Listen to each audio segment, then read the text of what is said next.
মানে জানাজার সলাত শিখবেন আপনারা যদি আমি শিখাই? মানে শিক্ষক যদি আমি হই, যদিও আমি নিজেও স্টুডেন্ট হওয়ার যোগ্য না অনেক ক্ষেত্রে, অনেক কিছুতেই। জায়নাজার নামাজ মানে সলাতুল জানাজা, বাংলাতে বললে কি বলবো আমি, অনেকের বাপ মারা যায়, মা মারা যায়, স্ত্রী মারা যায়, ছেলে মারা যায়, চাচা মারা যায়, দাদা, নানা, ফুফা, ফুফি, খালা, খালু ইত্যাদি মারা যায়। কিন্তু জানাজার নামাজে উপস্থিত হয়ে কি পড়বে কিছুই জানে না। চারটা তাকবীরে কোন তাকবীরের পরে কি পড়বে না, দেখেন আপনি যদি দেখেন যে মানে প্রথম তাকবীরে সানা পড়বে নাকি পড়বে না, সূরা ফাতিহা পড়তেই হবে নাকি না পড়লেও চলবে, এই প্রথম তাকবীরের একটা বিষয়ে দুইটা মত পাওয়া যায় ভিন্ন। এর মধ্যে বাংলাদেশে একটি দল খুবই কঠোর যে সানা পড়া যাবে না, আর একটি দল খুবই কঠোর সানা পড়া লাগবেই। একটি মত খুবই কঠোর যে সূরাতুল ফাতিহা পড়তেই হবে, দলিল আছে হাদিস থেকে। আরেকটি দল খুবই কঠোর যে সূরাতুল ফাতিহা পড়া যাবেই না। তা প্রথম তাকবীরের এই বিষয়টা বড় বড় আলেম ওলামা যারা সালাফ সালেহিনদের থেকে কথা বলেছে, ওনাদের থেকে সমাধান করা সম্ভব, কঠিন না ইনশাআল্লাহ। নিরপেক্ষ হয়ে সমাধানে গেলে সম্ভব। বাকি দ্বিতীয় তাকবীরের পরে কি পড়বে কারো কোনো আপত্তি নেই, কিন্তু মানে দুইটা মানে আলাদা আলাদা মত পাওয়া যায় না, ভিন্ন মত পাওয়া যায় না, কারোর সাথে কেউ ডিসএগ্রি না। তৃতীয় তাকবীরে কি পড়বে কারোর সাথে কেউ ডিসএগ্রি না। সো চতুর্থ তাকবীরে কি করবে কারোর সাথে কেউ ডিসএগ্রি না। এখন আমার প্রশ্ন হচ্ছে, আমি যদি জানাজার নামাজ শিখাইতে যাই আপনাদের, যে জানাজার নামাজ কয় তাকবীরে পড়বেন, প্রথম তাকবীর, দ্বিতীয় তাকবীর, তৃতীয়, চতুর্থ তাকবীরগুলোতে কি পড়বেন, যা পড়বেন ওই ছোট ছোট দোয়াগুলো যদি আপনাকে মুখস্থ করাই দেই পার্সোনালি, আমি আবারও বলি, যদি আমি আপনাদের 10 জনের জন্য একজন শিক্ষক নিয়োগ দেই, আপনাদের 50 জনের জন্য 2 জন শিক্ষক নিয়োগ দেই, আপনাদের 100 জনের জন্য যদি আমি 4 জন শিক্ষক নিয়োগ দিই বা 2 জন একজন শিক্ষক নিয়োগ দিই, ওই শিক্ষক যদি আপনাদের ম্যান টু ম্যান ক্লাসের মাধ্যমে আপনাদের মুখস্থ করিয়ে দেয় আধা ঘন্টা 1 ঘন্টা সময়ের মধ্যে, শিখবেন কিনা সেটা বলেন। আমি আবারও বলি,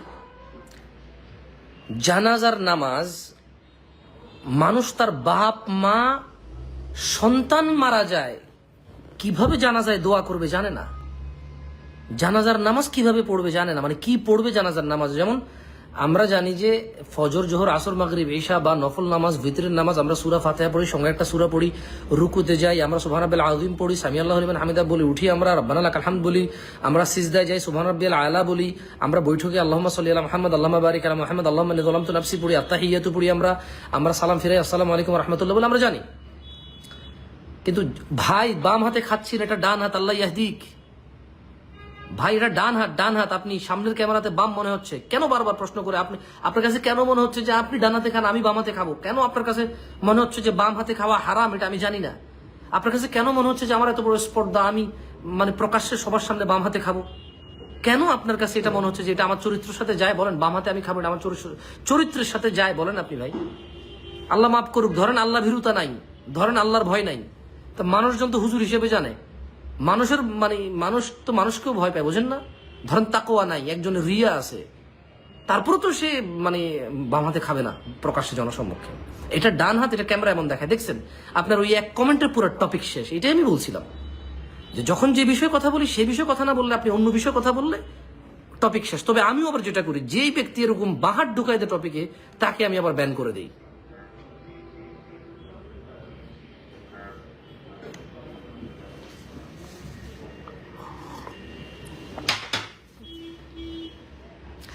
আমি যদি শিক্ষক রাখি আপনাদের জন্য, জানাজার নামাজ পড়ার নিয়ম এবং কিভাবে দোয়া করবে, কয়টা দোয়া আছে হাদিসে, ছোট ছোট দোয়া। আপনার নিজ মায়ের জন্য কি দোয়া করতে চান না আপনি? আপনার বাবা, তার জন্য কি আপনি দোয়া করতে চান না? সে কি এতটুকু পায় না আপনার থেকে যে ওনার বিদায়ে আপনি 2 মিনিট সবার উপস্থিতিতে সবাই দোয়া করতেছে আপনার মা বাপের জন্য, আপনি নিজেও দোয়া করতেছেন। আপনি কি এটা চান? আমি আবারও বলি, আমি আমার লাইভ শেষ করবো এটা বলে, আমাকে মেসেজ পাঠাবেন। আমি আবারও বলতেছি, যারা মানে কারা কারা জানাজার নামাজ পড়া শিখতে চান আমাকে নক করবেন। আমি আপনাদের জন্য টিচার রাখবো। ছোট্ট একটা ফি অ্যাড হবে, ভেরি স্মল, খুবই ছোট একটা ফি অ্যাড হবে। সৌদি আরব, দুবাই, ওমান, কুয়েত, কাতার, আমেরিকা, পৃথিবীর যে দেশেই থাকেন আমি আলাদা আলাদা টাইমিংয়ে ক্লাস টাইম করব। মানে আমার মানে ওইটাতে আমি চাচ্ছি যে আমি জিজ্ঞেস করবো যে কোন টাইম, বাংলাদেশ সময় কয়টা বাজে আপনি শিখতে পারবেন। সো এরকম ফর এক্সাম্পল আপনি বলছেন বাংলাদেশ টাইম রাত 2টা, তাহলে বাংলাদেশ টাইম রাত 2টায় মোট কতজন শিখতে চায়, আমি অতজনের জন্য রাত 2টা বাজে শিক্ষক রাখবো। বাংলাদেশ টাইম রাত 4টা, তাহলে 4টা বাজে কতজন শিখতে চায়, আমি অতজনের জন্য শিক্ষক রাখবো। ফজরের পরে কতজন শিখতে চায়, আমি অতজনের জন্য শিক্ষক রাখবো। জোহরের পর কতজন শিখতে চায়, আমি তার জন্য শিক্ষক রাখবো। দিনে 3টা বাজে কতজন পড়তে চায়, শিখতে চায়, আমি তার জন্য 3টা বাজে শিক্ষক রাখতে চাচ্ছি। আমি আবারও বলি, জানাজার নামাজ পড়ার পদ্ধতি এবং কি পড়ব, দোয়াগুলো মুখস্থ করাই দেবো ইনশাআল্লাহ।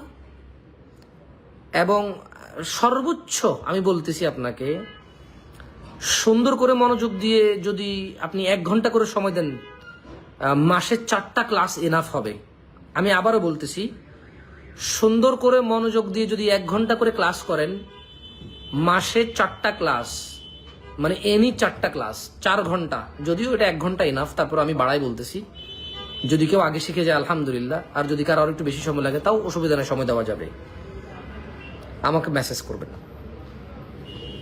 কেমন? আমি ছোট্ট একটা ভিডিও বানাই, একটু পরে আপলোড করে দেবো এই বিষয়ে। ওই ভিডিওটা আপনারা নিজের আত্মীয় স্বজন যারা আপনার মনে হয় যে হ্যাঁ জানাজার নামাজ শেখা উচিত, আমি তো মনে করি যে এক এক ঘরে 4-5 জন করে পাবো। কারণ বাপও পারে না, ছেলেও পারে না, দাদাও পারে না, নানাও পারে না জানাজার নামাজ কি পড়তে হয়। মানে আমাদের প্রিয়জন যাকে মাটিতে রেখে আসবো অন্ধকার কবরে, হ্যাঁ, তার জন্য আমার এই যে আকুতি আল্লাহর কাছে, এটা আল্লাহ নবী সাল্লাল্লাহু আলাইহি সাল্লাম কিভাবে আকুতি, কিভাবে দোয়া করতে বলেছে, সেটা 1 to 2 আওয়ারে মানে পসিবল পুরোটা মুখস্থ করে ফেলা। ট্রাস্ট মি, প্রত্যেক ওই ব্যক্তি যার কাছে আক্ষরিক জ্ঞান আছে, বিশেষ করে বাংলা পারে, ইংরেজি পারে, অঙ্ক পারে, বাংলা পড়তে পারে, বলতে পারে, কথা স্পষ্ট করে, প্রত্যেক এমন ব্যক্তির জন্য 30 মিনিট থেকে 60 মিনিটের মধ্যে এটা যথেষ্ট পুরোটা মুখস্থ করে ফেলা।